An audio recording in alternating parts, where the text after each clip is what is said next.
এই 5 কোটি টাকা নাও আর আমার বোনকে ভুলে যাও। পুরো 5 কোটি টাকা। এইসব কি? তুমি তো বলেছিলে ভাই আমার সাথে দেখা করতে চাই, বিয়ের ব্যাপারে কথা বলার জন্য। কিন্তু এই টাকা? ভাই আমি এখানে টাকার জন্য আসিনি, আমি প্রীতির জন্য এসেছি। তুমি পাগল নাকি? পুরো 5 কোটি টাকা পাচ্ছ, টাকা নাও আর এখান থেকে চলে যাও।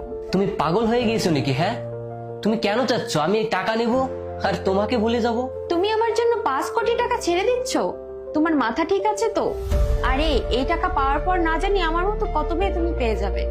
আজকাল ভালোবাসায় পেট ভরে না, টাকাই পেট ভরে। এই টাকা নাও আর নিজের জীবন পরিবর্তন করো। আমার এই টাকা চাই না, আমার তোমাকে চাই। আমাকে চাও? আচ্ছা চলো, আমি তোমার হলাম। তোমার কাছে কি এমন আছে আমাকে দেওয়ার মতন? আছে কিছু? আমার ভাইয়ের মতন ঘর, আমি যেভাবে চলাফেরা করি, তুমি রাখতে পারবে আমাকে সেইভাবে? বিয়ের পর আমাদের যখন বাচ্চা হবে, তাদের ফিউচারে কি হবে ভেবে দেখেছো কখনো তুমি?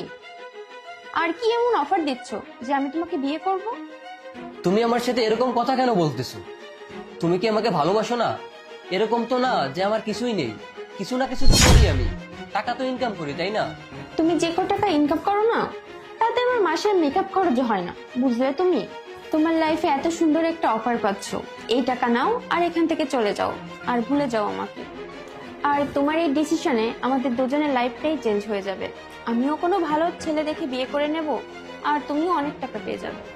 আর এরপরও যদি আমরা বিয়ে করি না, তাহলে সবশেষে আমাদের জীবনটাই নষ্ট হবে। তোমার যদি কাউকে বিয়ে করতে হয় না, তাহলে তুমি করো, কিন্তু আমি করব না। আর তোমার জন্য এই 5 কোটি টাকা কি, 500 কোটি টাকা দিলেও আমি নিব না। দেখছিস, আমি তোকে বলছিলাম না এই ছেলে তোর জন্য একদমই পারফেক্ট না। এত বড় একটা সুযোগ দিচ্ছি, তারপরও কাজে লাগাতে চাচ্ছে না।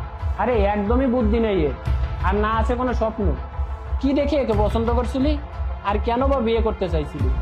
এই জন্য তো ভাইয়া আমি আমার ডিসিশন চেঞ্জ করে নিয়েছি, এখন আমি ওকে করতে চাই না বিয়ে। আমার একমাত্র আদরের বোন, তোকে কেন দিব?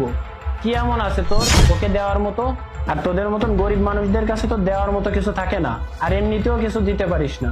আর যদি কেউ কিছু জিজ্ঞাসা করে তাহলে তো বলতে পারিস শুধু ভালোবাসতে পারি। আর একটা কথা ভালো করে শুনে রাখাস, তোর কাছে ভালোবাসার মানে কি একটু বল তো শুনি। আমার কাছে ভালোবাসার মানাই হচ্ছে প্রীতি। আমি এই টাকা ছাড়া থাকতে পারবো, কিন্তু প্রীতিকে ছাড়া থাকতে পারবো না। কিন্তু আমার বোন তোমার সঙ্গে থাকতে পারবে না, এই মাত্রই তো বললো। আরে ওর শখ আর ইচ্ছা সবকিছুই বড় লোকই, আর ওর ভাই ওকে সবকিছু দিয়েই সুখে রেখেছে। ওর সব স্বপ্নই আমি পূরণ করছি, আর ওর বিয়ে আমি এমন একজনের সাথেই করাবো যে ওকে আমার থেকেও বেশি ভালো রাখবে। আর ওই লিস্টে তো তোমার নামই নেই। প্রীতি, আমরা তো এতদিন ভালোই ছিলাম, আর বিয়ের পরও আমরা ভালো থাকতে পারবো। আমি থাকতে পারবো না সৈকত, বিয়ের পর সবকিছু পরিবর্তন হয়ে